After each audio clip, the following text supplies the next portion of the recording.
I'm the quiet one at family barbecues, the woman who arrives late, leaves early, and keeps the middle small.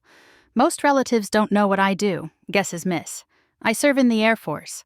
I fly. To them, I'm Elena, hair pinned back, no beer, a neutral smile by the patio. Silence invites invention. So I leave my cap in the car, keep patches off my jacket, translate my days into plain words.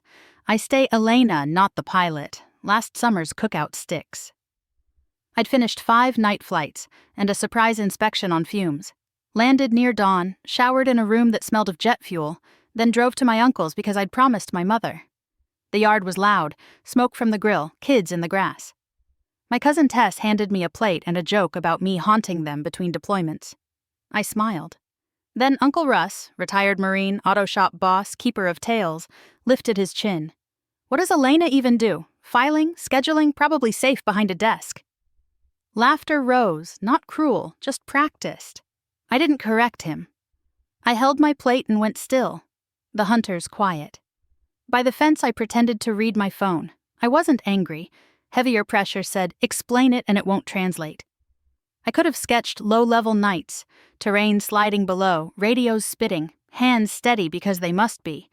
Instead, I ate potato salad and let Russ say kids today wouldn't last 5 minutes.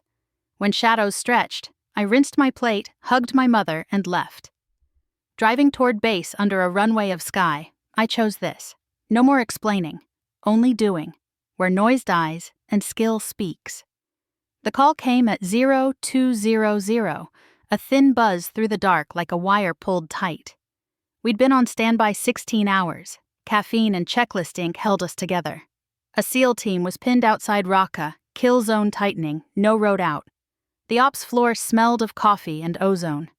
I breathed and aligned to the work. The map said it wouldn't be clean, broken terrain, hot with small arms, ridgelines like teeth.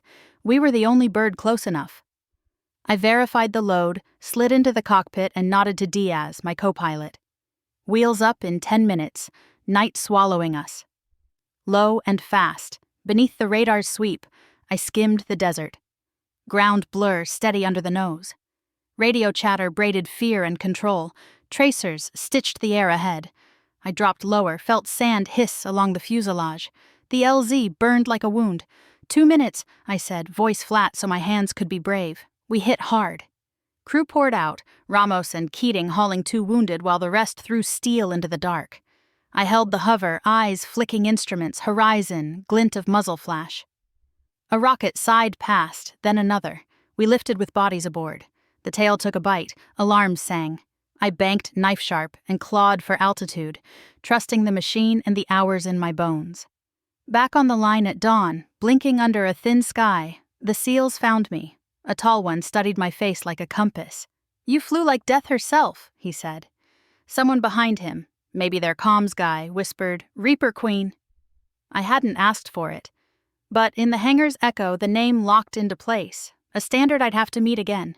Weeks later, I came to another barbecue. Late sun flooding the grass. I'd promised an hour. My phone thrummed twice, base ping routine.